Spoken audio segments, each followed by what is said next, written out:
nagiging steady state din. Meron naman. May pagkakataon naman na nagiging steady state. Hindi naman lagi ang steady state. Nung pinag-usapan natin totoong pagko-control or sa process, may pagkakataon naman na na siya ay steady state. Pero bibihira. Talagang pagka okay na okay lahat ng parameters ko, okay yung temperature ko, pressure ko, flow ko, steady state yan. Ano ba yung pagka ang steady state para sa akin is ang range ng alam niyo siguro yung fluctuation, no, yung pagtaas baba.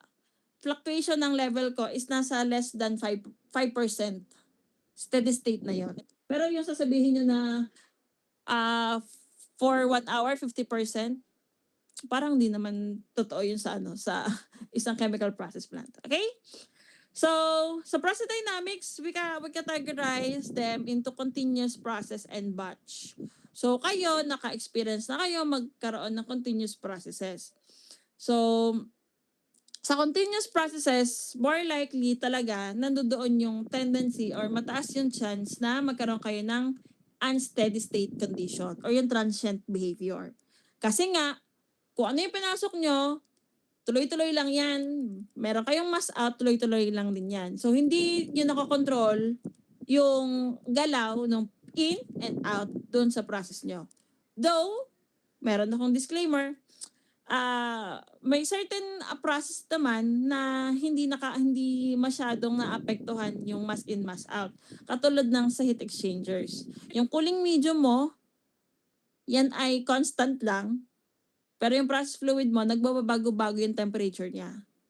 Ibig sabihin, in terms of flow, constant siya. Kasi kanina yung sinabi kong unsteady state ay towards the flow, di ba? Hindi natin inisip yung ibang parameters. Flow, level, tsaka temperature. Flow lang yung pinag-usapan natin. Pero meron kasi mga pagkakataon na yung tatlo naman, pressure, level, at temperature is nagiging constant. So, nagiging steady state siya for a certain period of time. For example, nga itong heat exchanger, yung flow natin is constant. Pero yung process fluid temperature natin, yan na yung nagbabago-bago. Bakit? Kasi magdedepende yun sa temperature ng process fluid mo ng in.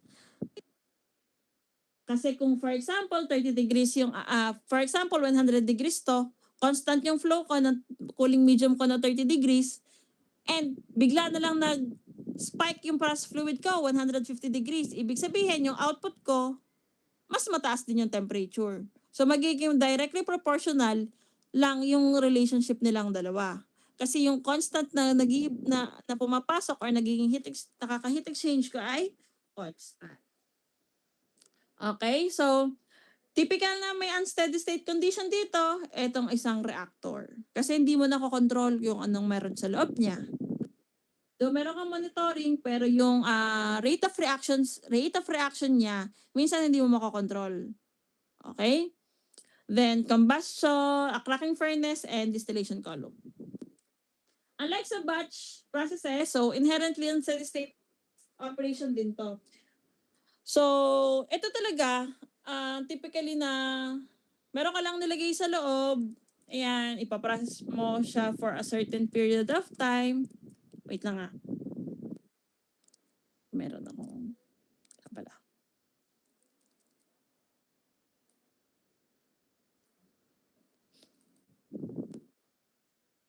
Okay. So, for a certain period of time, kasi nga, batch siya, mag-shutdown ka. Okay? May pagkakataon na hindi mo naiintayin matapos yung process, all through, isang process mo, isa-shutdown mo na, then proceed ka dun sa kabilang process. May mga pagkakataon kasing ganon. So, hindi natin sinasabi na hindi natin maiwasan yung mga ganong pagkakataon. Okay? So, yan, may sama.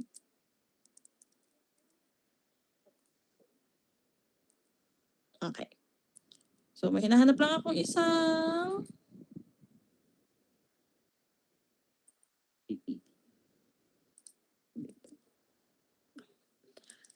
So, next.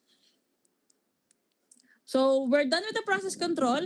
Ano naman yung understanding natin na, we're done with the process dynamics. Ano naman yung understanding dapat natin sa process control? So, the study of and application of automatic control in the field of chemical engineering as well as food engineering. So, the primary objective is to maintain a process at a desired operating conditions safely and efficiently while satisfying environmental and product quality requirements. So again, katulad lang dito ng inyong goal. So you have a goal. You have a desired operating condition. Okay? Then these refer to methods that are used to control process variables when manufacturing a product.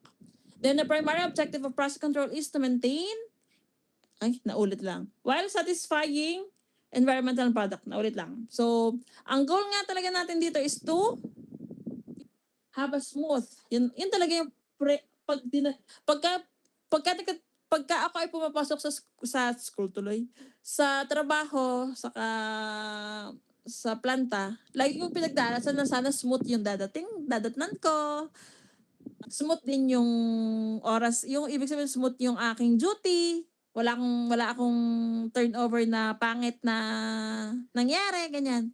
Smooth lang palagi. May mga pagkakataon naman na ganun, na, ma'am, may pagkakataon ba na wala kang ginalaw sa, kumbaga, binantayan mo lang talaga siya, wala kang ginalaw, tiningnan mo lang talaga siya, kung may magbabago. Kasi, ang goal lang naman talaga namin is to monitor. And if merong changes, meron dapat kaming response. So, mamaya ituturo ko sa inyo at saang level kami ng hierarchy of control or layer of protection, dapat ang panel operator gumagalaw. Okay? So, mamaya makikita nyo. So, yun nga, balik ako dun sa tanong. Meron ba pagkakataon, ma'am, na hindi ka talaga, wala kang masyadong ginagawa? Ano ka lang talaga, nagbantay ka lang, nag-monitor ka. Meron mga pagkakataon na gano'n. Kasi, smooth talaga. Ay, ma'am, paano nangyari na smooth? Maganda kasi yung raw materials. Ibig sabihin, walang masyadong pangit. For example, ang raw materials na desired ng planta namin na kayang i-cater ay, for example, ang impurities na kaya lang namin i-handle is nasa 30%. Okay? Ngayon, kaya lang magkakaroon ng unsteady state condition kapag yung impurities or yung undesired materials namin ay mas mataas dun sa 30%. Hindi kaya siyang i-handle ng process namin or process nung plant na pinagtatrabuhan. So, dun sa composition ng raw materials namin, malaking factor siya kung paano kami gagalaw, paano magiging response ng process namin. So, para maging versatile or yung process namin is kayang i-handle kahit anong impurities niya, may mga controls. Okay? Para kahit hindi namin gusto yung pinapasok na raw material sa planta namin, kaya namin siyang gawa ng paraan. Kasi meron kami mga controls na pwedeng naming galawin for a certain period of time kapag hindi na talaga kaya ng process na siya na lang ang mag-handle. Though naka-automatic naman kasi to, pag automatic, tatandaan, walang gagalawin. Unless may abnormalities na kailangan ng manual intervention kasi kasama yun sa layer of protection. So, yun. Naiintindihan pa ba ako? Nasusundan pa ba? Okay. Medyo yung terminologies ni ma'am ay mahirap pa din unawain, pero pagka siguro naiintindihan nyo na yung mga example ko, may mga example ako mapapakita sa inyo, mas maunawaan nyo yung discussion natin. Pero yun yung mga typical na scenario. Kasi baka meron kayong mga question na nakikreate sa inyong isip regarding dun sa concept pa lamang ng process control. So, proper application of process control can actually improve the safety and profitability of the process. Bakit profitability? Kasi nga, sa efficiency, kapag efficient yung process mo, mas madami kang mapuproduce na product, mas mataas yung purity. Okay? And safety, para walang aksidenteng mangyayari. Kaya, yung process control is both safety and profitability. So, even though rapidly decreasing cost of digital devices and increasing computer speed have enabled high performance measurement and control system, tatandaan, it is not an easy task to achieve itong safety and mataas na level of safety and mataas na profitability ng process. Kasi modern plant tends to be difficult to operate due to high complexity and highly integrated process units. Kasi masyado nilang idinidepende sa process control yung pag-operate ng isang planta. Yun nga lang, hindi talaga flexible si process control i-operate lahat ng planta kasi nga marami talaga ang complex. Kumbaga, for example, kung meron kasi mga company na afford talagang magbayad ng control system. For example, 1 billion ang kailangan mo para makapaglagay ka ng isang magandang control system sa isang process lang yun, isang process. Okay? Wala nang gagawin sa operator mo, lahat ay automatic na. Pero may mga company kasi na hindi afford yun. Okay? Or meron kasing mga restriction. Ano yung yung restriction? In terms of safety. Okay? Kasi minsan, kahit na naka-automatic control siya, walang gagawin sa operator mo, mataas kasi yung tendency na magkamali, magkaroon ka ng error. Okay? So, though nagbayad ka ng mahal, pero in terms of safety, medyo tagilid ka. Kailangan mo pa rin na magbabantay sa kanya. So, yun lang yung sinasabi dito. Ayan na. Wait. So, process control. So, the possibility of improving wait lang, may nag-join. Okay. So, before I proceed na, sino dito ang may FE na ba ako? Baka ako'y nagdi-discussion. Ay, may FE na yan. Bilan kayo dito? Ilan? Pa-chat na lang ako. Ilan kayo?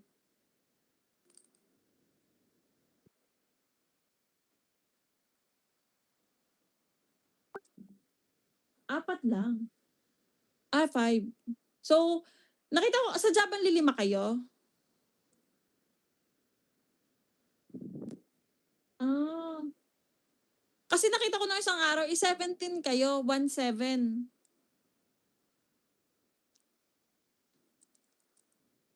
Nakita ko kasi nung isang araw ay 17 kayo. Tama ba?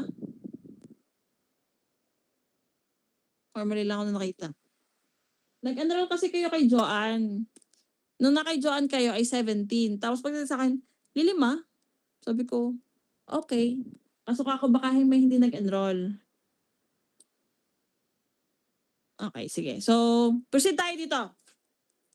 So, process control. So, makikita nyo may tatlo akong figure dito na naka-flash in yung screen. So, the possibility of improving the performance and profitability is illustrated by the figures below. Okay.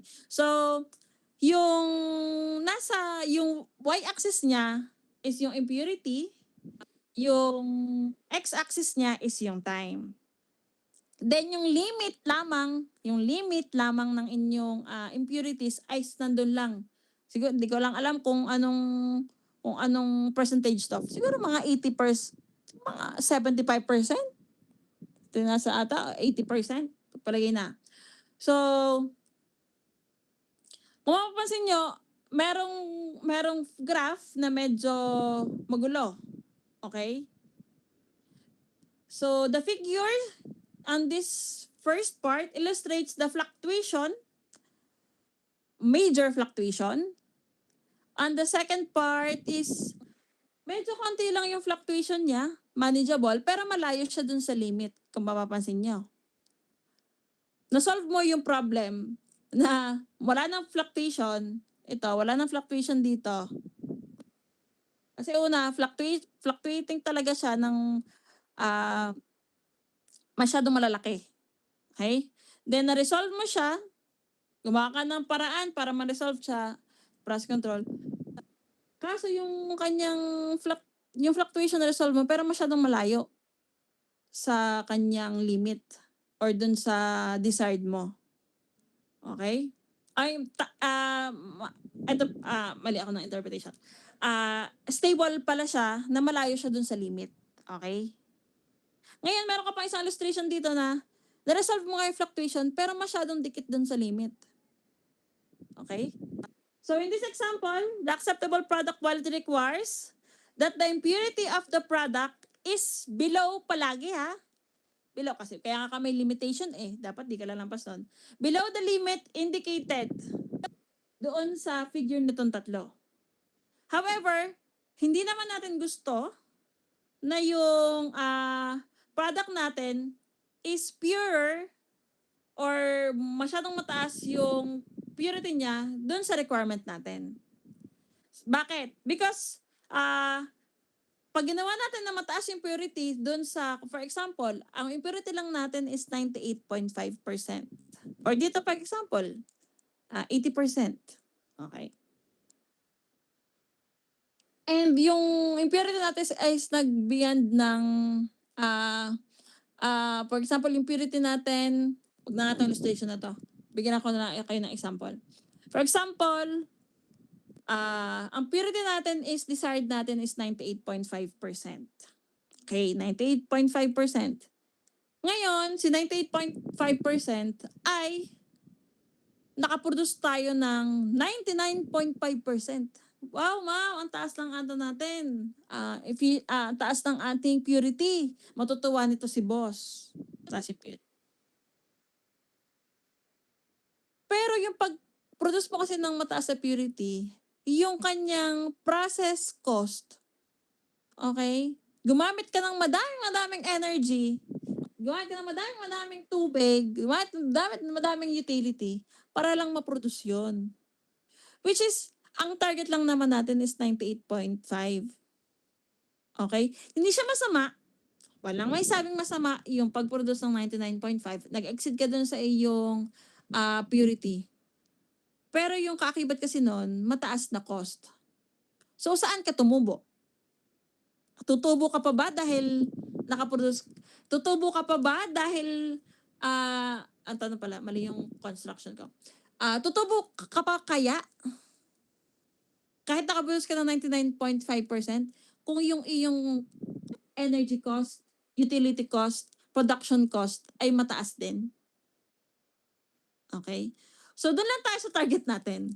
98.5. Pag na-target natin 98.5, okay na tayo doon. Ito ang question ko, ma'am.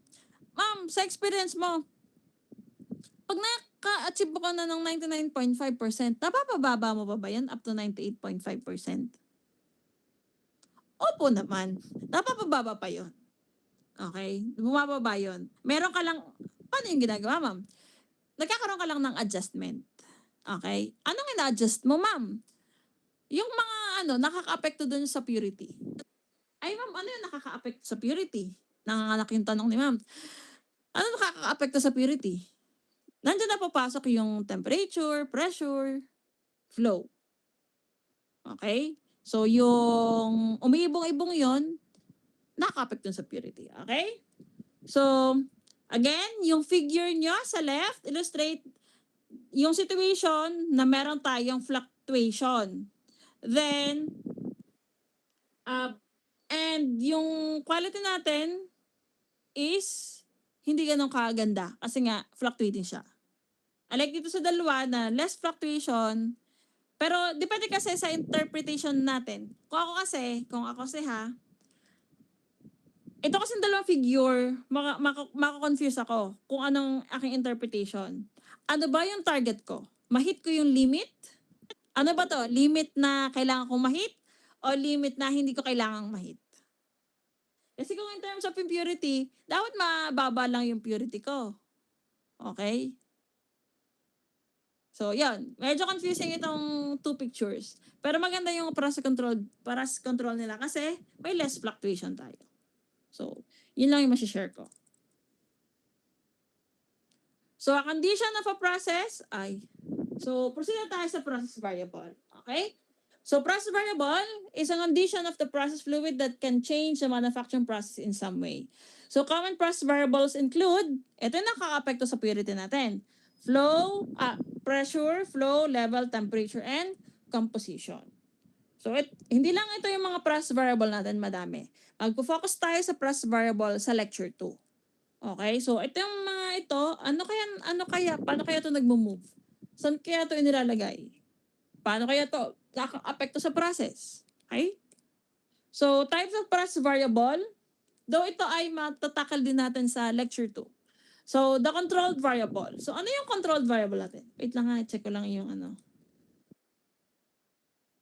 Sige, mamaya. So, controlled variable. Though, focus natin to sa second sa lecture 2. Pero dito ay bigyan lang kayo ng introduction. So, controlled variable is a process variable that are controlled. From the term itself, controlled. So, the desired value of a controlled variable is referred to as its set point. Ano yung set point? Guys, ito yung goal mo. Ito yung target mo. For example, sabi ko nga sa inyo, ang set point is yung target. For example, ang temperature na target ko sa isang reactor ay 90 degrees. So, yun yung set point ko. Hanggang 90 degrees lang ako. Okay? So, ang controlled variable ko is the temperature. Doon inilalagay ang aking set point. Next, manipulated variable. Ito yung type ng process variable that can be adjusted in order na yung controlled variable mo ay makip dun sa set point or malapit. Okay. For example, temperature ko, yung controlled variable. Ano kaya yung pwede kong manipulated variable? Malamang, kadalasan, flow. Kasi, bakit flow? Kasi, ito kasi kadalasan yung minsan, baka makonfuse kayo ha. Ang controlled variable is yung nilalagyan ng set point. Ang manipulated variable, siya yung kinokontrol mo para magbago-bago, ma-hit mo yung target mo or yung set point mo. So, typically, ang kinokontrol mo, ang manipulated variable mo is flow rates or flow. Kasi siya lang naman yung kaya mong... Ang pressure naman, hindi mo kayang kontrolin eh. Sige. Sa hose, magdidilig ka ng halaman. Okay. Didilig ka ng halaman. Ang target mo is... Hindi pala. Magpuno na lang pala ng tubig. Kasi very qualitative yung pagdidilig ng halaman. Pag kunwari meron kang faucet, balik tayo dun sa for example, faucet. Meron kang gripo or valve. Yan. Very typical example. May valve. Okay. Then, ang controlled variable mo is yung level. Kailangan ang level ko lang ay nasa 50%. Kasi may butas ang tangke or ang drum ko pag dumating na ng 65%. May butas siya. So, tatagas. Magkakaroon ka ng leak. So, ayun ay yun ay ko lang, parang example ko lang, bawal may butas sa planta, bawal may butas. Ano lang siya, kung sa bahay setup, ganun. So, di ba para ma-target mo yung level mo or yung set point ko na 50%, ang kokontrolin mo is yung pasok ng tubig. Okay. So, ang pumapasok ng tubig, ano ba kinokontrol natin? Yung flow ng tubig. Okay? So, isang example yon. Ngayon naman, level yun ha, level. Ang pinag-uusapan natin, kinontrol natin yung level, pero ang ating minanipulate ay flow. Pressure. Okay, pressure. So, sa pressure naman, for example, meron kang, nag-iinit ka ng tubig sa kalan. Okay? Nag-iinit ka ng tubig sa kalan. Meron kang takore.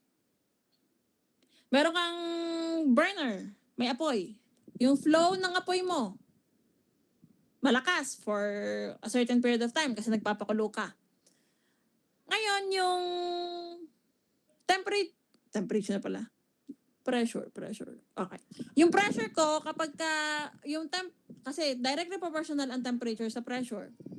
So, para hindi sumingaw, di ba, kapag kasi ako rin na may yung kettle, yung nasipol, yung nasipol na yon, para hindi ko ma-hit na na sumipol yon, kasi yung pagsipol na yon, yung kasi yung tendency na, yun yung indication na mataas yung pressure na. Kailangan hindi ko mapasipol yon. Okay? For a certain period of time, yung flow ng aking init or yung burner ko, mataas. Pero habang tumatagal, kapag nakikita ko na may umuusok-usok na at malapit na siyang sumingaw, anong ginagawa natin? Pinapahinaan natin yung flow ng ating init or ng burner natin, ng apoy. So, again, ang control natin is yung flow nung heat input natin para makontrol natin yung pressure. Same goes with the same example kapag kinokontrol natin ang temperature. Okay? Kapag kumulo na siya at 100 degrees Celsius, di ba ginagawa natin, pinapatay na natin yung flow ng ating apoy or yung heat input natin. Okay? So, ganun lang siya. Naglalaro. Okay? So, you have different parameters of different process variables, pero palagi ang kinokontrol natin is yung flow rates. Okay? Kasi kung ano yung dumadaloy, yun yung kokontrolin mo. Wala naman tayong dumadaloy na pressure talaga, di ba? Flow ng air, flow ng liquid ang dumadaloy. Flow ng solid. Kung may solid man, di ba? Matter ang ating kinokontrol, hindi parameter. Okay? Yung parameter lang, nagre-reflect lang siya kasi nga may ginawa tayo sa flow. So, yun yung lagi nyo iisipin. Kasi minsan, ang bata or ang mga estudyante, nalilito.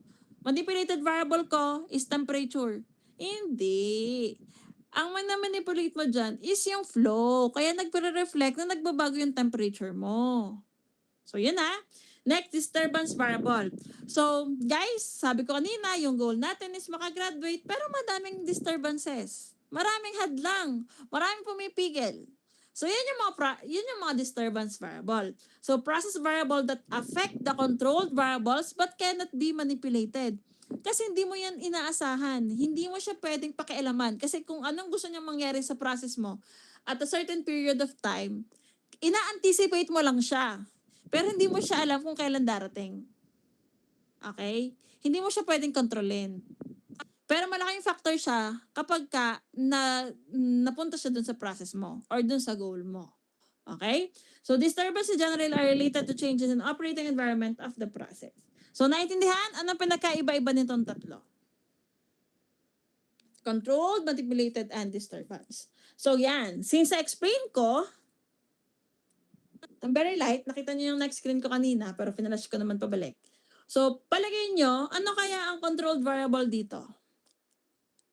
Manipulated variable, malamang, alam nyo na yun ha. Kasi nga, hindi naman nagbabago-bago manipulated variable. Sipin, ano ang controlled variable?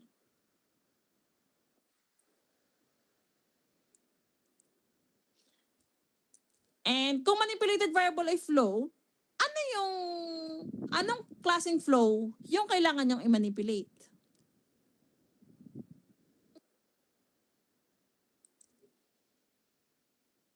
Parang walang context masyado yung aking example. Saglit. Hanapin ko yung ano ko. Wait lang ha.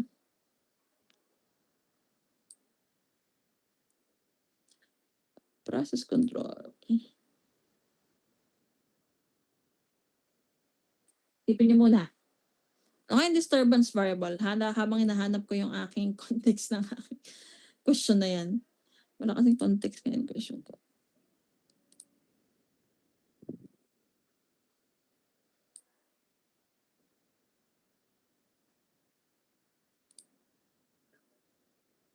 Yan na, ito na. On December 29, 2008, Sher Urbano, Sherry Sanji, age 23, a graduate research assistant at the University of California, Los Angeles, UCLA. Sipin, sino bang itong pumasok na naman? 40% of her body. She was working with T-butyl lithium, a highly reactive chemical that spontaneously burns when exposed to air. The plunger in the syringe that she was using to transfer the chemical dislodged. Spraying the chemical Ay, wala. Wala pala. and spontaneously igniting. Okay, so explain ko na lang yung illustration. So, meron kang cooling water na pumapasok at 25 degrees Celsius and 100 kg per hour. Ngayon lumalabas yung ating cooling water at 125 degrees Celsius. Then, yung ating hot fluid na kailangan nating palamigin is around 200 degrees Celsius. Ang flow rate naman niya is 75 kilograms per hour. Then, ang ating flow ng yung temperature natin ng out na hot fluid natin is 100 degrees Celsius. So palagay nyo, alin kaya dito ang magandang lagyan ng controlled variable? Reported extensively about the UCLA accident for chemical and Palagay energy nyo. using documents obtained under California open records laws. My reaction to the news of Sherry's death was just shock. Okay. So, tama. Yung out temperature ng fluid. Siguro maalin na, California OSHA ma'am, kung tatanungin kayo, anong exit temperature kadalas ng kinokontrol natin dyan? orders handling pyrophoric Kadalasan na kinokontrol natin dyan is yung outlet ng mainstream natin, which is yung 100 degrees Celsius. 2 months prior. Kasi sa typical na setup ng industry, hindi natin, Equipment was not ito kasi ay constant lang, hindi siya nagbabago-bago. yet on the day of the accident. Okay? New Sanji So target natin is lab coat yung exit temperature ng recommended by tawag dito ng pyrophoric chemicals.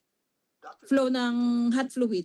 Ngayon, ano naman manipulated variable natin? Flow rate, di ba? Anong flow rate? Flow ba ng cooling water o flow ng ating Time to react if there's slowed hot fluid? progress of the fire, and probably would have meant that her injuries were less severe. And though the university said it provided adequate safety training for workers, California OSHA found no documented evidence of this. This accident Sure kayo. in a profound way from my office. Flow ng water. Bakit flow ng water o flow ng cooling water? Kasi yun yung pampalamig mo. Changes to our Di ba? programs. So, Dr. James okay. Kerto ha. Explain ko. UCLA's environmental So, safety office though yung sagot nyo kasi para naman tama sa point of view ko lang ha. Pero sa point of view nung gumawa nito is ewan kung bakit yun ang kanyang nilagay. So, cooling water flow rate kasi laboratory safety is pwede nyo, pinakamadali siyang i-manipulate. Kung gusto mong, Process kung ang target mo is magpalamig. culture to where we think Bakit? Kailangan mo lang taasan yung flow mo. Mas lalamig yung 100 degree. Mas matatarget mo na 100 degrees Celsius may lumamig. once we get Okay? that, we're gonna see if the right Yun yung pinaka-effective, pinakamadali. Kasi, kumbaga, kapag ka magpapalamig ka ng tubig, magpapalamig ka ng tubig, tama ba? Oo, magpapalamig ka ng tubig, ilagay mo lang siya sa napakadaming tubig na malamig, lalamig yung tubig mo. If, for a certain ilang minutes lang. Pero kung yung target mo ay bawasan na lang yung malamig na tubig, retain mo yung constant na malamig na tubig, pero yung iyong hot fluid or yung mainit mo ay madami, hindi ganun agad siya magiging effective na lumamig. So matatagalan ka. Okay? So, yun yung mga factors na pinag-iisipan, alin ba ang magandang kontrolin? working with small amounts Alin ba ang madaling magpalamig, magpainit? Yan. So, yun yung mga factors na pwede nyo pag-isipan. Though, acceptable parehas yung sagot nyo. Okay? Acceptable siya. Depende na lang sa perspective nung nagko-control, ano bang mas mahalaga sa akin? Ano ba yung kaya kong i-manipulate for a certain period of time? Then, so, yun yung manipulated variable natin. Ano naman yung mga disturbance natin? Ano yung mga hindi natin inaasahang pagkakataon na pwedeng mangyari? cleaned up the accident, disposed of her gloves properly, everything had been carried out and Yon, tama. So, John Wynn ang inlet temperature ng ating hot fluid, malaki ang epekto niya doon sa outlet temperature or doon sa target mo. Kasi kapag mas mainit yung 200 degrees Celsius mo, 1996 anong mangyayari? Professor Karen Webb Mas mainit din to. Kung nag-increase ng 250, malamang tatasin to ng kaunti. Dartmouth College So, para makompensate yung pagtaas ng temperature na yon, kailangan mong dagdagan yung pampalamig mo. dimethylmercury. Okay? Kasi kung di mo dadagdagan to, yung 250 mo, magre-reflect din yung another 50 degrees dito. During this process, So, 100 mo. Okay? Dito pala. Okay? So, aside from that, pwede din maka-apekto yung process fluid flow rate. Kunwari, 75 degrees yung pumasok, pero nasa 200 degrees Celsius lang siya. Mali pala ako. 75 kilograms per hour, siya nang pumasok at 200 degrees Celsius. Ngayon, kung naging 100 to, mas dumami. Or yung quantity nung iyong pinapalamig. So, tendency din dito, mas mataas din yung, pero konti lang. Mas mataas yung temperature dito. Kasi mas madami kang pinalalamig. So, to control the temperature, you need to increase the flow of your cooling water.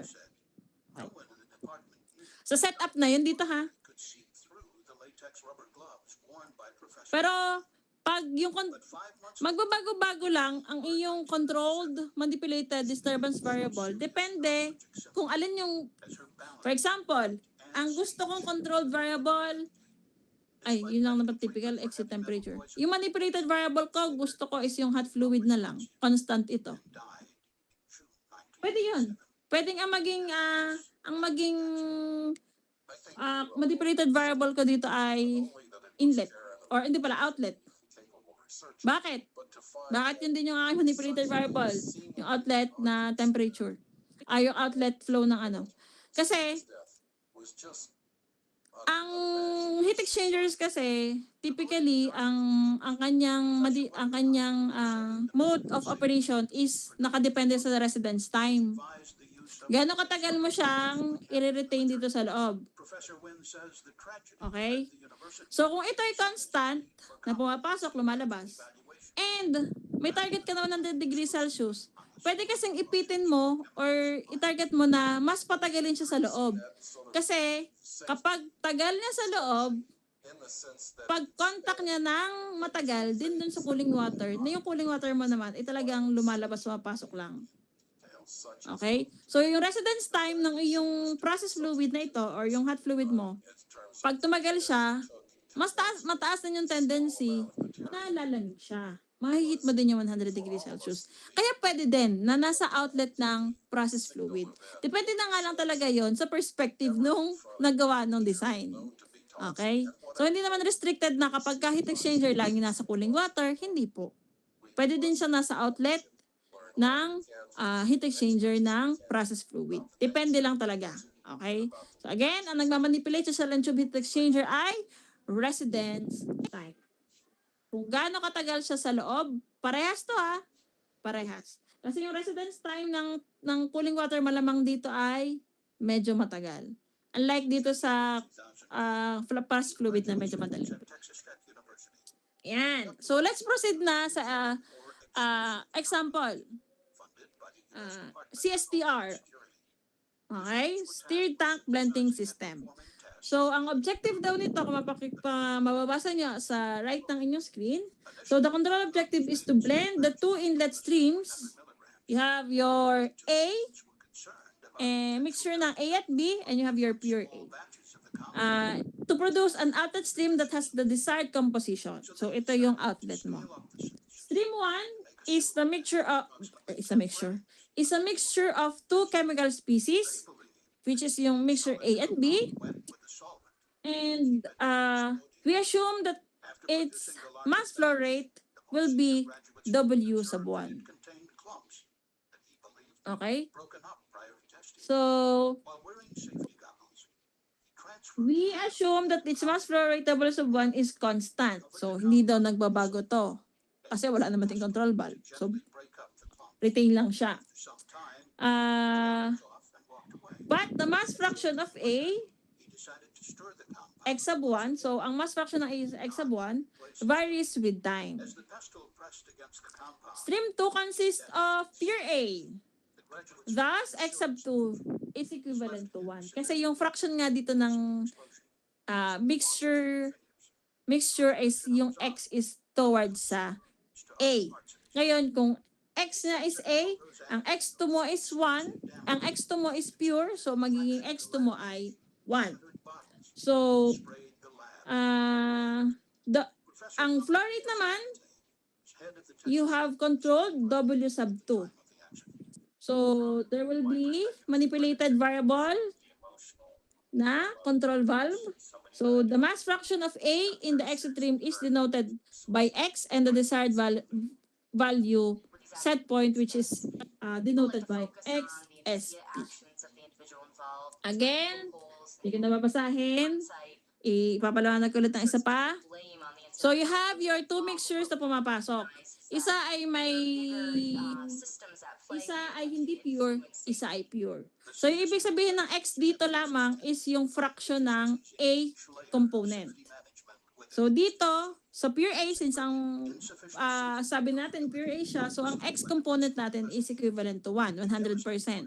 So dito, ang mixture natin is X sub 1 kasi mixture ng A ang pinag-uusapan. Bakit 1? Kasi siya yung first inlet. Bakit 2? Kasi siya yung second inlet. Ma'am, pwede ba maging X sub 1 to? Maging X sub 2 to? Pwede. Depende na lang yan sa inyong illustration. Pero dito kasi, this will the first stream. So, kaya siya X sub 1. This is the second stream. Kaya siya X sub 2. Then, yung outlet natin, may desired daw tayo na variable set point na XSP. And flow rate natin is W. So, malamang, mataas ang chance na yung X natin is yung component A. Gaano kataas yung component A natin dun sa outlet stream? So, meron tayong desired na XSP. Wait lang kami, nagtutot lang. But the CSP investigation found there was no formal system for communicating this limit or verifying compliance. None of the lab researchers believed that a strict 100 milligram limit existed. When graduate students go into these new endeavors, a new project, a new process, they need to get specific training and they need to have it insured and have it assessed so they really understand what it is they're doing. And the CSB found that the use of personal protective equipment within Texas Tech laboratories was not consistently enforced. We were at TTU, we learned that Okay, people nasa make a ako. decision whether or not Sorry. their Yeah. personal protective equipment based on So, the level of danger they felt that they again? were to undertake. The big issues that the CSB examined TTU incident was pangit ang pangit ang universities and academic institutions ensure that people are working in a safe environment. What we found at TTU was that the organizational structure was such that individuals that were responsible for doing safety inspections did not have direct authority or oversight Wait. over the principal investigators and their laboratories. Prior to the accident, the whole safety management structure reported to the Vice President for Administration and Finance. After this accident, the Provost and the President and I yeah. looked at this very carefully and decided that a new reporting structure was required. Dr. Taylor Amy is the Vice President for Research at Texas Tech University. Since the accident, Texas Tech has Okay. modified its organizational structure. So, yan. Yan sila. So, Safety Director W sub 1, W sub 2, also and W, tatandaan sila yung mass flow rates. Okay? Kapag naman sabi natin X, yung component A or mass fraction ng component A. Safety culture was So, changed. the terminology na binanggit dito is yung controlled variable, Institution we which is yun yung outlet variable natin or output academic natin. Kasi siya yung mayroon tayong desired, di ba? Sabi natin, ang sinasabi natin controlled variable, siya yung mayroong set point. So, siya yung output variable natin. Then, ano yung manipulated variable natin? Saan ba nakalagay ang ating control valve? Doon sa W sub 2. Okay? So, W sub 2 ay nakalagay, doon nakalagay yung control valve natin. So, malamang ito yung Like to see kinokontrol natin. Ay, ma'am, paano kung wala dyan ng control valve? Paano kung wala dyan ng control valve? so that they can Nakalagay dito sa just in the lab sa X sub 1. Ibig sabihin, yung X, yung stream 1 natin, yung kinokontrol natin. was the Okay? role of the grant funding So, agency kadalasan, in regard to safety. ano ba pinokontrol natin sa isang stream? Di ba, valve? which funded the research So, dito nakalagay yung control valve. So, ito yung manipulated variable natin. had a general Design na siya na doon siya nakalagay. So, ilalagay lang natin kung ano yung interpretation natin doon sa illustration. Then, ano yung disturbance variable natin? specific safety requirements. Since, ang sabi natin, ito ay pinag-uusapan natin yung set point ng X. Evaluate the So, wala tayong magiging Grant wala tayong magiging question sa mass fraction ng x sub 2 kasi pure naman siya. Ngayon, ang magiging kumbaga balakid lang natin is kapag nagbabago-bago yung isa pang component natin, which is yung mass fraction ng x sub 1. Yun nga lang, constant to. For example, may pinapasok ko na 100 kg per hour, pero yung mass fraction ng A ko or yung component A ko, magbabago-bago siya. For example, at a certain period of time, 50%. Okay? Ngayon magiging 25%. Ngayon magiging 75%. So kaya sabi ko sa inyo, malaking factor ang composition ng feed material doon sa process. Kaya kahit sabihin natin na siya ay 50%, nakaprogram tayo doon, pwede siyang tumaas baba. So kaya meron pa rin tayong kinokontrol. So ang question natin at the end of this problem or blending system ay what the value of is required to have x bar equals xsp. Okay, so ibig sabihin na x bar, ito yung nagbabago-bagong set point natin for a certain period of time. So yan. So yun tanong. Ano yung what value is required para sa lahat para ma-target natin yung XSP? So assumption daw natin, sabi natin, W sub 1 is constant. Tama? Based dun sa problem. X sub 2 is constant din. Kasi pure yung stream to natin. Then, isang assumption natin, perfect daw to. Perfect mixing in the tank. Okay? So, control objective natin, keep natin yung X or yung outlet natin, ito, CT consciousness on campus. at the desired value or set point natin, Don't wait for a which is series denoted of as events XSP. on campus. Despite na may variation tayo ng Safety X sub 1, ito, program closer. depending sa time. So, again, ang manipulated variable natin, flow rate W sub 2 can be adjusted for the purpose of controlling the process. Okay? Senior campus Saglit lang. administrators in lab safety programs, I have concerns because in many places, I feel they are not providing the leadership Wait lang. in this May- that's needed. Dr. James Kaufman is the president of the Laboratory Safety Institute, a nonprofit organization which provides safety training for universities. Academic institutions encourage their students to achieve excellence in their work. Okay. So, They need itong to example na provide ito ay makikita nyo kung nyo kay Seaborg laboratory safety na libro. programs, Okay? Kay Seaborg. health and safety. So, isa na itong illustration ng kanyang problem. So, CSP investigators meron ba ako dito? identified key laboratory safety Let me lessons check lang yung for slide ko ha. universities. Ensure that research-specific hazards are Meron pala. Meron pala ako nalagay. So, isipin nyo nga, ano kaya guys, ang pag-solve dito, or the rest ng magiging pag-solve natin, is para siyang differential equation. Okay? Kasi, yung process natin, nagbabago-bago siya in terms of time. Okay? So, for this example, ano kaya magiging overall. Sige na nga, is-flush ko na nga lang din. Para hindi na nga hirapan pa. Okay. So for this one, sabi nga natin, may kulang pala ako sa problem.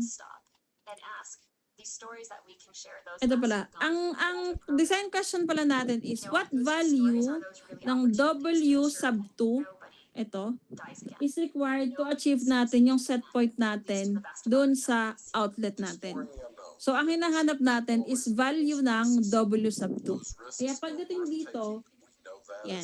Ano yung value ng W sub 2 natin para ma-adjust na ang ating set point ay matatarget natin. Okay? So, balik tayo dito. So, overall natin na equation ay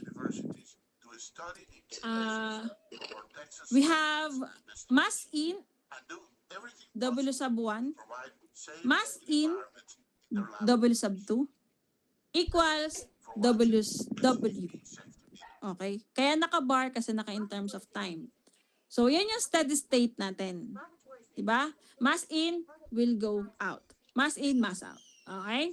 Ngayon, for the component balance, checkal.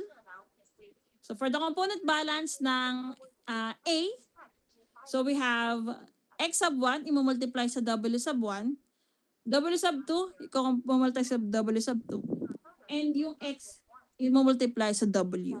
Okay? So, in-rearrange lang siya in terms of na ganito yung magiging itsura niya. Para naka-equate siya sa 0. Yung bar sa taas, or yung over bars, ang ibig sabihin lang nito is this is the desired or pinakamaganda na kanyang rate or sa design intent natin, nasa steady state siya. Kaya siya naka-bar. Okay? Naunawaan po.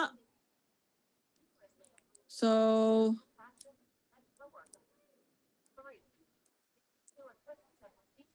since we have your equation, dalawa, the overall balance and the component balance, we can substitute yung value ng ating overall balance na W equals W sub 1 plus W sub 2. I-equate natin siya dito sa ito. Yung X natin, pinalitan na natin siya ng XP kasi di ba yung X natin is yung X bar natin, siya yung nilalagyan natin ng set point. Okay? So guys, yan ang itsura niya. Yan. Gusto nyo isulat, pwede nyo isulat, pero mabibigay ko naman. Pwede nyo pala siyang isulat kasi yung lecture note ko, hindi ako naglagay ng solution. Walang solution yan. Wala kayong makikita ganyan doon. Hindi nyo siya makikita na ganyan.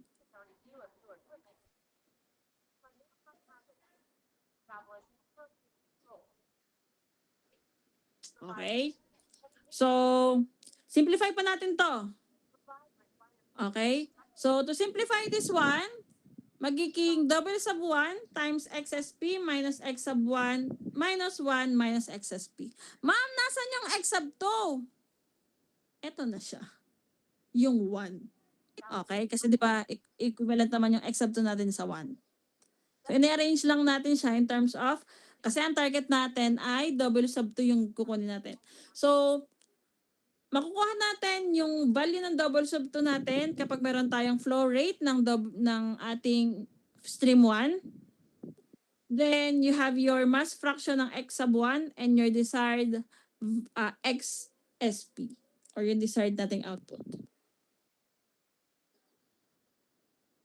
So, if tama yung ating assumption, then the value of W sub 2 will keep yung X natin at its desired set point or yung set point natin. Okay? So, hindi dapat nagbabago-bago yung yung X natin in terms of dun sa set point natin. Pero, what if hindi natin na-target? Okay? Paano kung may magbago?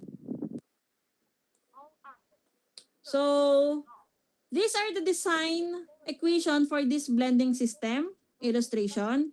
So, sabi nga natin, if our assumptions are correct, then this value of W sub 2 will keep yung X bar natin at XSP. Pero paano pag nagbago? So, the control question now is, suppose that the inlet concentration X sub 1 changes with time, how can we ensure that X remains at or near the set point XSP? So, dito na tayo differential equation na. Kasi ito yung in terms of time na tayo. So, for example, a specific example for this one, di ba sabi natin kanina, yung X sub 1 natin is steady state. Paano kaya kung yung X sub 1 natin na unsteady state is greater than your X sub 1 steady state?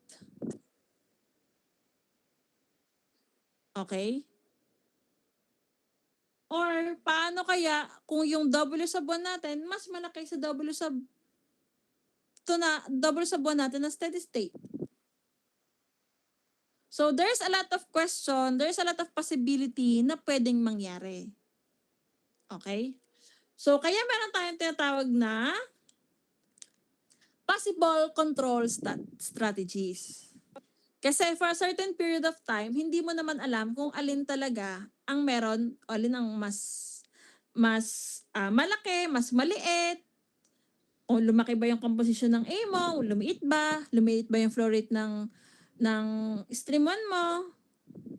Okay? So, maraming pwedeng possible scenario. So, hanggang 10 lang pala tayo. Hindi ko pala ito matatapos. Paspasan ko na. So, measure natin, first method natin, to have, matarget natin na yung ating, tawag ito, XSP, X is, nasa set point niya, is to measure daw yung X. Ito pala, X. Measure natin yung composition ng X. Then, kung na-measure natin, for example, ang set point natin is 50%. Okay? Naglagay ako dito ng monitoring ko, analyzer, composition analyzer ko na 50%. For example, 50% ako for a certain period of time. Then, nag-drop down ako to 40%. I-adjust daw natin yung W sub 2. Ibig sabihin, mas mababa yung concentration ko. So, taasan mo siya ng value. Taasan mo yung purity ko. So, paano yan? Tataasan mo siya ng value. Kabaliktaran dito sa example. For example, 50% yung set point ko. Ngayon, nag-80% siya. X is too high. Anong gagawin natin? Babawasan natin yung purity niya. Ibig sabihin, babawasan mo yung pure component na pumapasok sa kanya. Okay? So, ang tawag sa kanya ay proportional feedback control law or feedback control system. Kasi bakit? Nag-measure ka muna ng output mo bago ka nag-control. So, kumuha ka muna nung product mo before ka nag-adjust. So, yun yung ibig sabihin ng method 1. Method 2, measure X sub 1 and adjust W sub 2. So, for example, ang X sub 1 ko dito, ang X sub 1 bar ko is 50% lang yung target ko. So, ngayon mas malaki yung X sub 1 ko. Okay? Again, at the steady state flow ko, 50% lang yung X sub 1 ko. Ngayon, mas lumaki siya. Naging 80%. So, mas mataas yung purity ko ngayon. So, ang gagawin mo, bawasan mo yung W sub 2 ko. Okay? Babawasan mo to. So that, yung composition ko, ay na-target ko pa din.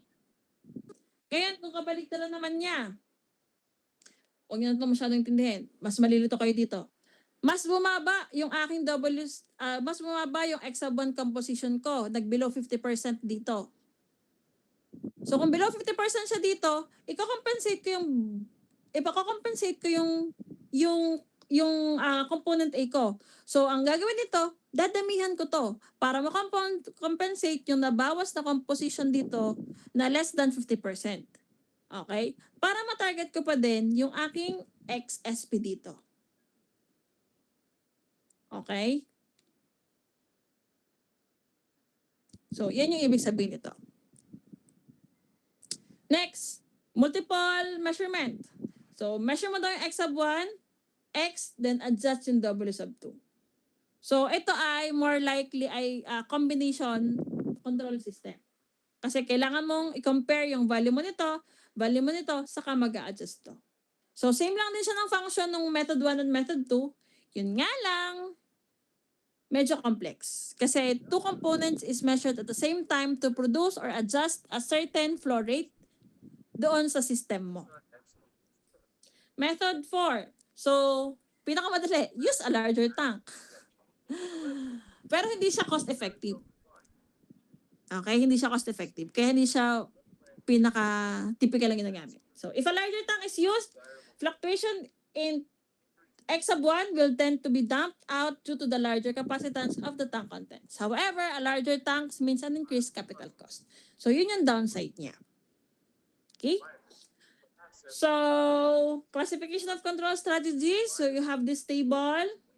So, ito ay saka natin to maintindihan kapag nag-later on na tayo. So, for the method 1, you have the measured variable na x and manipulated variable na w sub 2.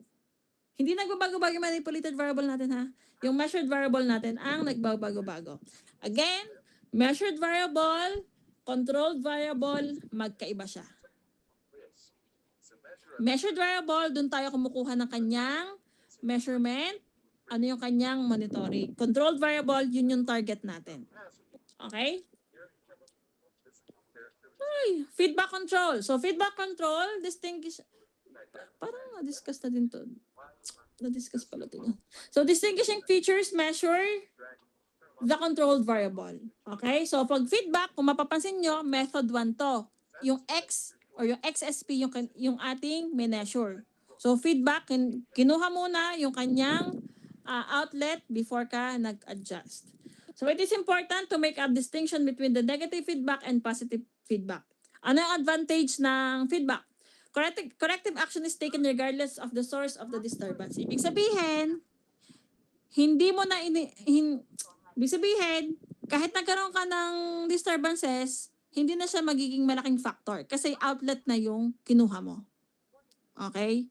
Ibig sabihin, doon sa kinuha mong measurement, nakasama na yung disturbance. Okay? Hindi mo na siya sineparate. Lahat na kung ano man nangyaring balakid sa process mo, na-measure mo na siya, na nangyari na silang lahat. For example, kasi medyo malabo.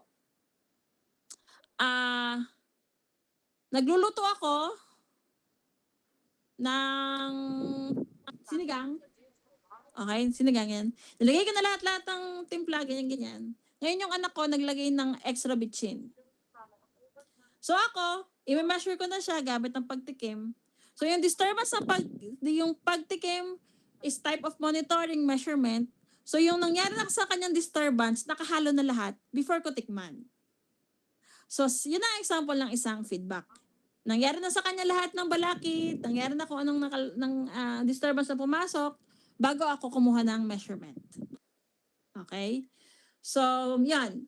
Reduces sensitivity of the controlled variable to disturbance and change in the process. So, ibig sabihin, mas mataas yung chance na kaya niyang ikita yung disturbance kasi nasa outlet yung kanyang measurement. Ano yung disadvantage? There's no corrective action occurs until after disturbance has upset the process. That is until after X differs from XSP. Ibig sabihin, for steady state condition, hindi yun magbabago. Kasi nga, for example, steady state condition, walang magiging error ibig sabihin kasi ang difference ito yung error.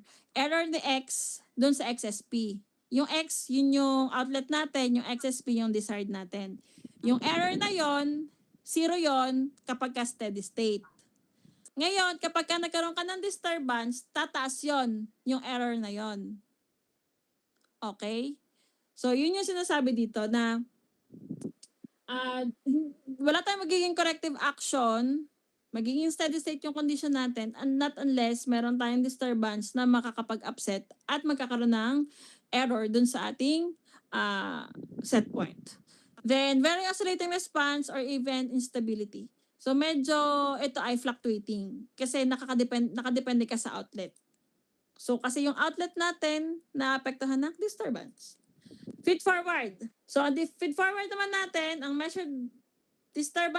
measured variable natin is yung disturbance. What?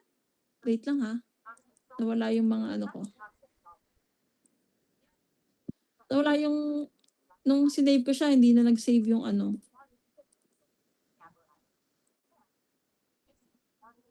Okay.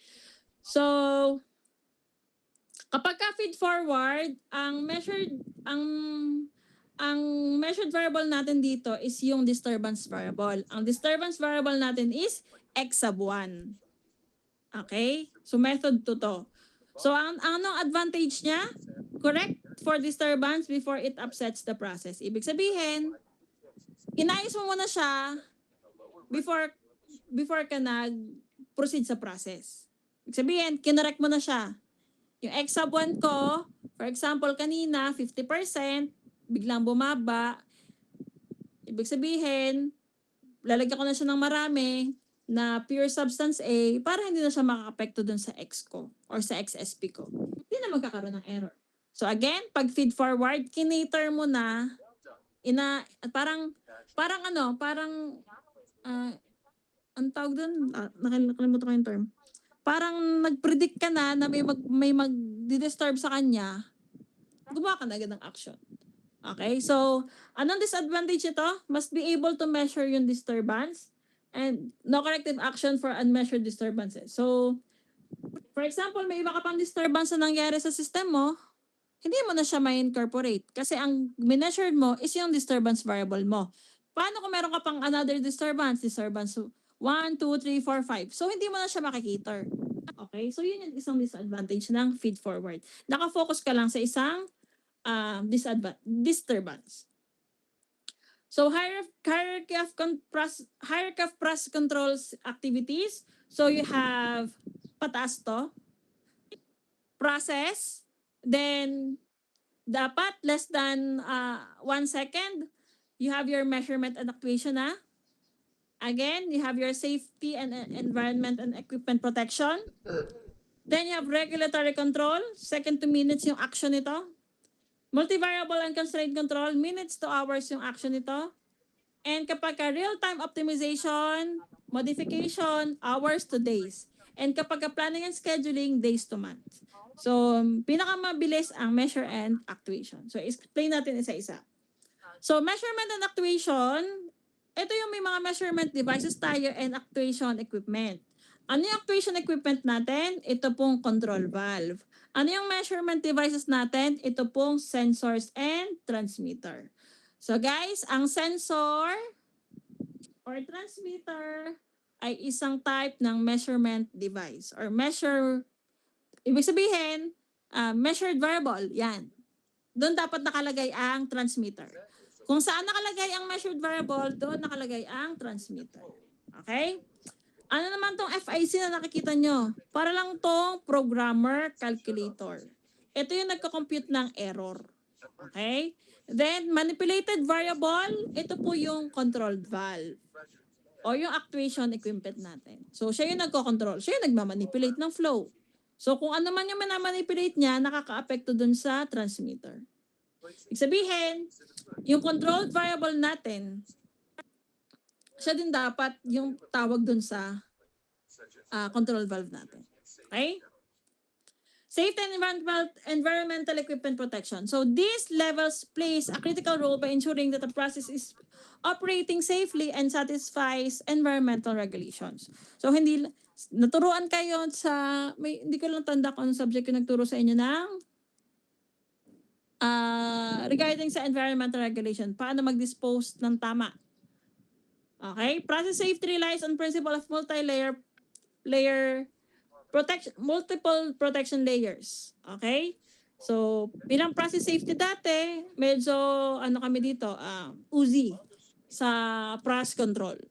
Then, safety equipment operates independently of the regular instrumentation used for regulatory control. So, ito is independent control system. Ang safety equipment is a type of control system but independent doon sa the rest ng normal process control. So, kanina, nasabanggit ko sa inyo yung layers of protection. So, ito yung onion layers of protection. Kung mapapansin nyo, para siyang onion. May kanya-kanya. Hindi ko lang tawag dun sa part ng onion na yun. Yung parang yan tawag ko dito si onion. So, kadalasan sabi nila 7 layers of protection, pero ito is 9 layers of protection. Okay? Isa-isahin natin ano ibig sabihin ng bawat layer. So first, you have your process. Okay? Basically, ito yung design. Inherently safe design.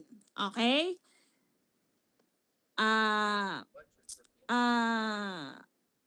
Hindi naman kayo gagawa ng isang process na alam nyong may masamang epekto.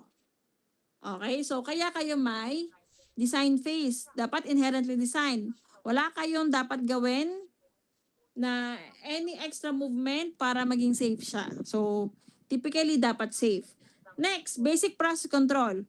Ito ay nilalagay sa process para makontrol mo. Magkaroon ka ng monitoring para smooth yung operation. Dito tayo. Yung basic process control system. Ituturo sa inyo to next lecture. Okay? Ano na yung pwede nyo i-adjust para maging smooth yung operation? Ano yung kailangan nyong matarget? Yan. Next. Alarms and operator intervention. Paano if merong problema doon sa aking parameters? Mag-a-alarm siya. And bilang dating panel engineer, dito kami sa portion na to, na dapat nagkakaroon kami ng manual operation or operator intervention. Mamamakialam na kami. Okay? Kasi kung yung basic process control, sabi nga natin, si basic process control, ang target niya is mag-operate ng smooth, di ba? Naka-automatic. Paano ngayon kung may abnormality, may disturbance kang naka-apekto sa process? Mag-a-alarm si system mo. Pag nag-alarm si system mo, mag-a-operate na si operator. Doon pa lang ako gagalaw. Kasi bakit ko naman gagalawin yung isang napaka-smooth na operation para lang mag-alarm? Hindi ganun dapat. Okay? Dapat ay smooth operation. Pag nagkaroon ng abnormality, saka pa lang kami magte-take ng action. Kaya yung sinasabi ko sa inyo kanina na, kung meron akong duty na, ako ba ay nag-ooperate? Meron man duty na ako ay nagma-monitor lang? Meron. As long as wala akong alarm sa naririnig. Ngayon, hindi carry ng power ko. Nag-a-alarm pa rin siya. Nag-manual na ako, na-stress na ang lola nyo pag lalagay ng mga input, pagbubukas ng bulb, pagsasarado ng bulb. Yung ako ay kinukulit ng aking bisor, oy, buksan mo to, saraduhan mo to, buksan mo to, naririndi na ako ganyan. Hindi pa rin mag-take effect yung action ko.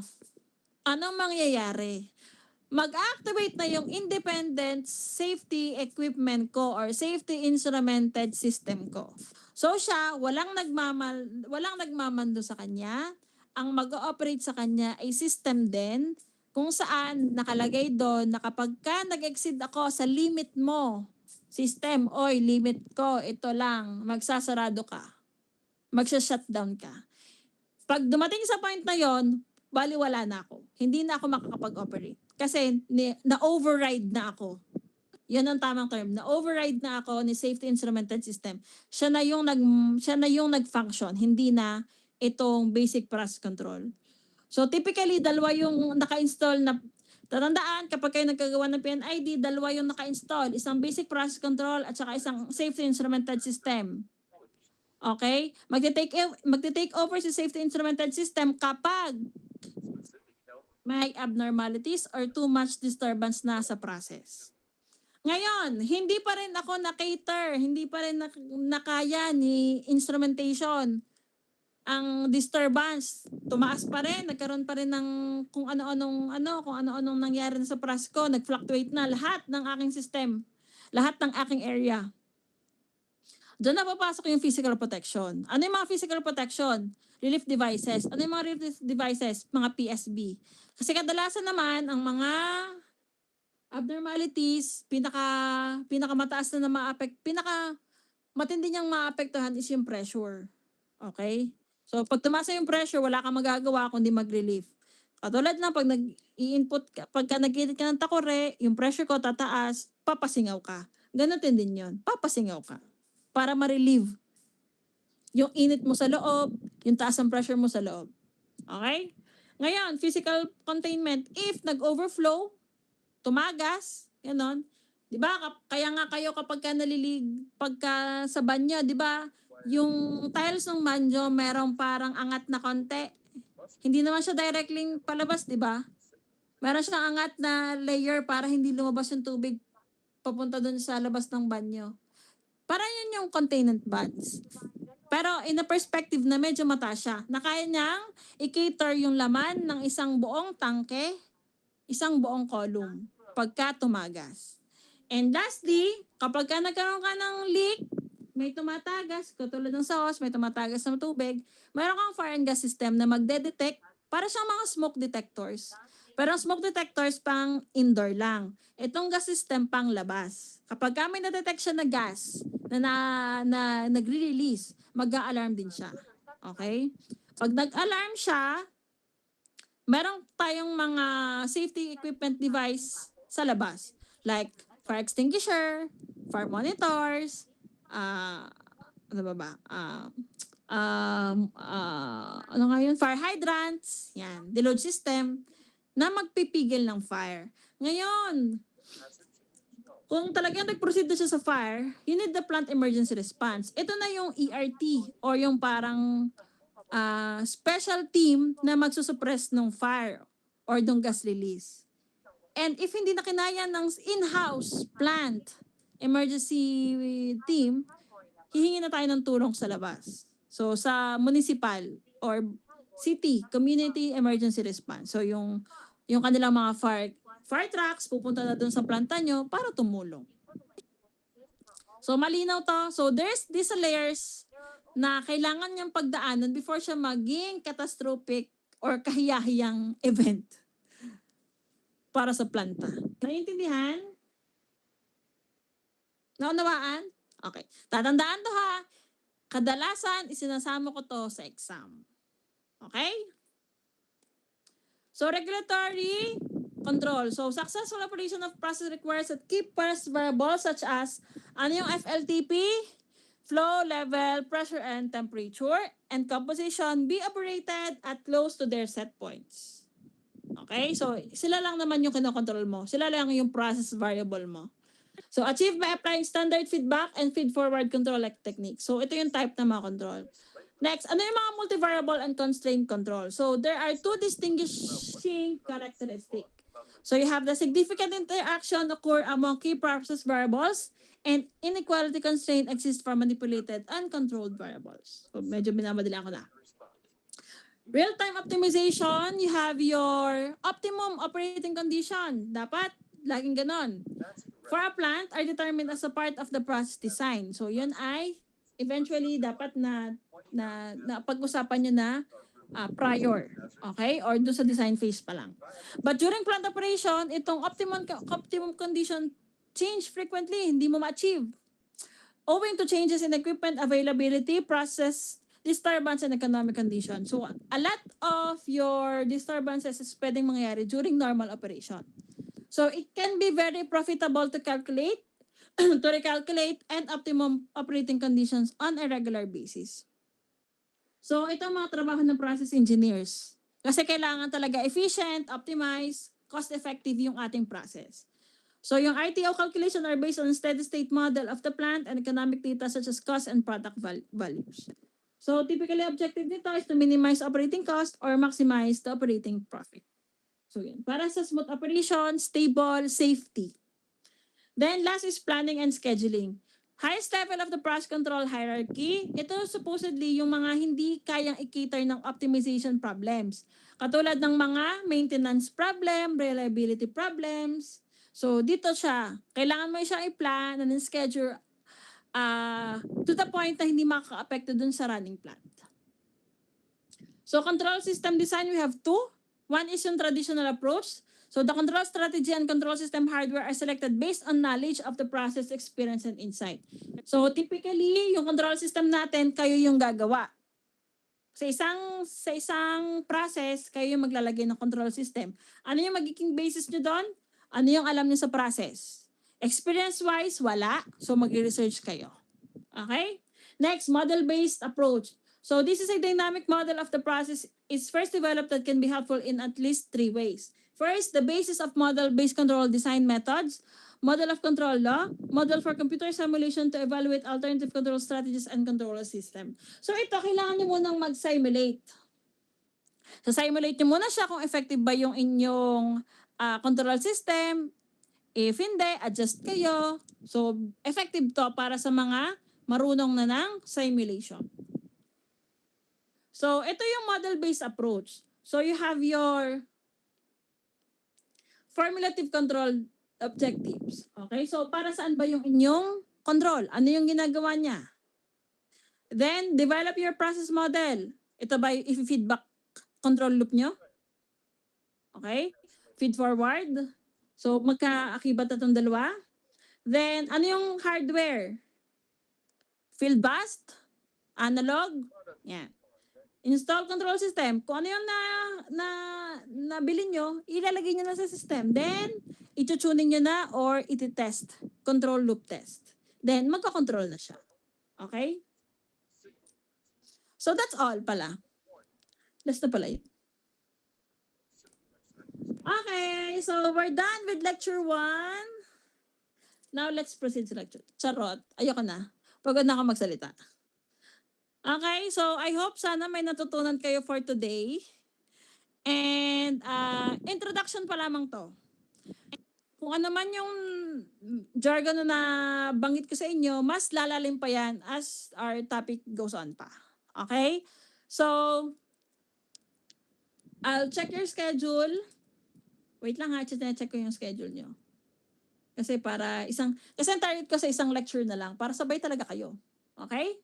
So, ang next schedule natin, pero hindi yata kayo magsasabay. 3101 is Thursday. At saka yung FE ko Thursday. Ang 3102 ko ay Friday. Okay.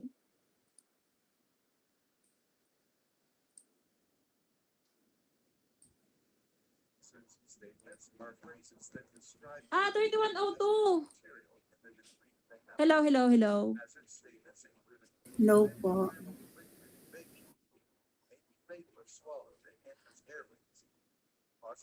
Wait lang ha. Saglit na. Nakita ko sa schedule nyo, free ang 3102 ng Thursday, 10 to onwards. Tama? Yes po, ma'am, 10 to 5 po. Meron pong klase ng 5 to 7 yung MMT takers po. Okay. Ano, MMT takers? Anong oras? Ma'am, 5 to 7 po. 5 to 7 oras. Sige. Okay, so kapag ka online tayo, pag online to ha, pag online. During online, na ako ay may discussion kasi kapag online naman kasi yun ay may for the first 4 weeks to 5 weeks, ito ay discussion. Pero later on, ito ay magiging time ninyo para sa inyong capstone. Okay? Pero for the meantime, so hindi ko siya papaltan sa schedule kasi hindi siya mag-fit sa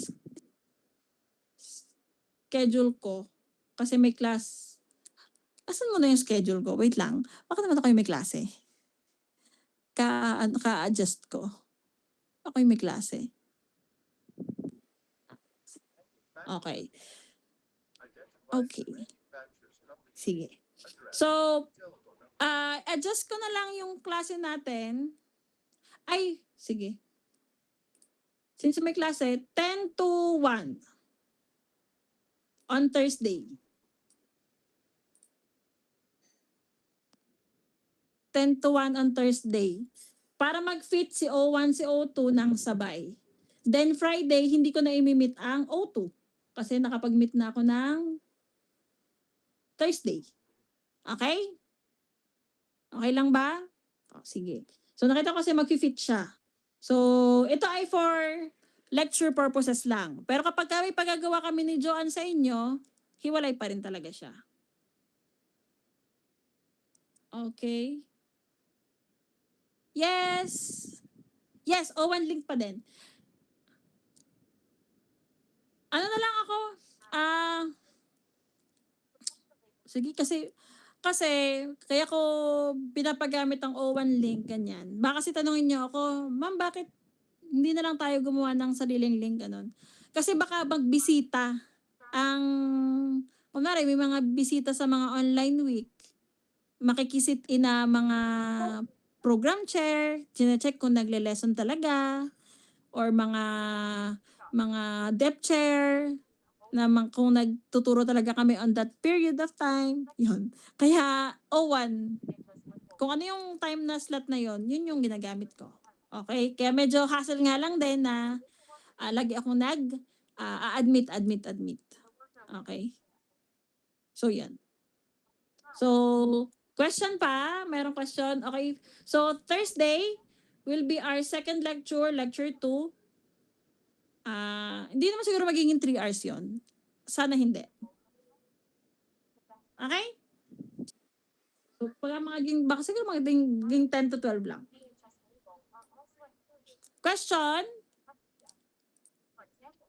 Walang question? So, yung lecture handouts nyo, ibibigay ko na lang siya sa face-to-face natin para isang bigay na lang. Okay? So, para hindi na kayo pupunta ng school, mag-aabala pa. Okay? So, thank you for your time. Hindi pa pala happy lunch, 10 pa lang pala. Thank you. See you sa Thursday. Bye-bye.